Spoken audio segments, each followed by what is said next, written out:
Yesterday, the last session from the WEC Prologue took place, and after over 12 hours of testing in 2 days, it's time to get some conclusions out, so let's get on with it. Firstly, as mentioned in my previous video, which you can check out on the top right corner, Peugeot has had a tough time adapting to the Sebring bumps, and they even had a crash on Saturday afternoon. It is true that they weren't at the back, but having in account the mileage they have, some might have expected them closer to Toyota. There is also Ferrari. The brand new LMH from the Prancing Horse has had a decent official debut and was really close with the Peugeots and Porsches, so they will hope it's something similar this week. One of the big things to look out for this week was Jacques Villeneuve's return to racing along with the Floyd Van Wil team. However, there are not a lot of positives about the Canadian Formula 1 World Champion because he was simply too slow, and when I say this, I mean it. Just look at this picture. He was over 4 seconds behind the next fastest lap from his teammate. I'm pretty sure that Van Wil won't be having a lot of fun with him on the wheel. But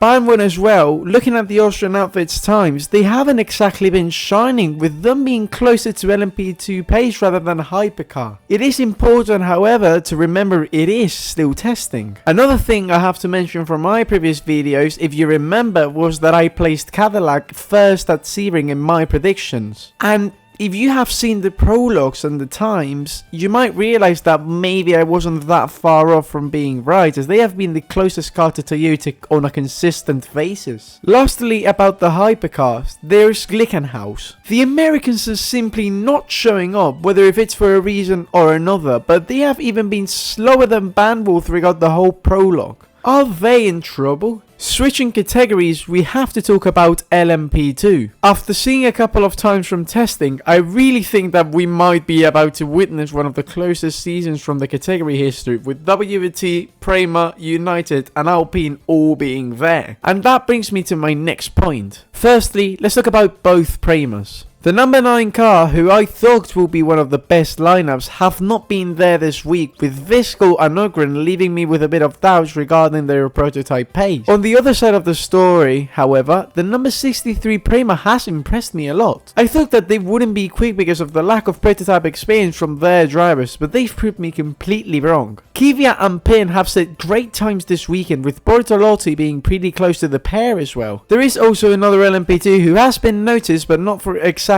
something good. The 35 Alpine has simply not had the pace. Caldwell hasn't shown anything this week, and Memo Rojas is even quicker than him. For me personally, they have been way slower than what they should have been. Lastly, let's talk about GT-YAM. The Porsche 911 RSR has been the most dominant in the timing screens this weekend, with the exception of one session, the Sunday morning, where Lily Woodou went 8/10 quicker than the rest of the field. Other than that, the Iron Dames car has looked quite strong and might be regarded as the team to look out for many fans. So, what do you think after the Sebring Prologue? Will we see a lot of changes when free practice starts this week, or will it remain something similar? Thank you so much for watching.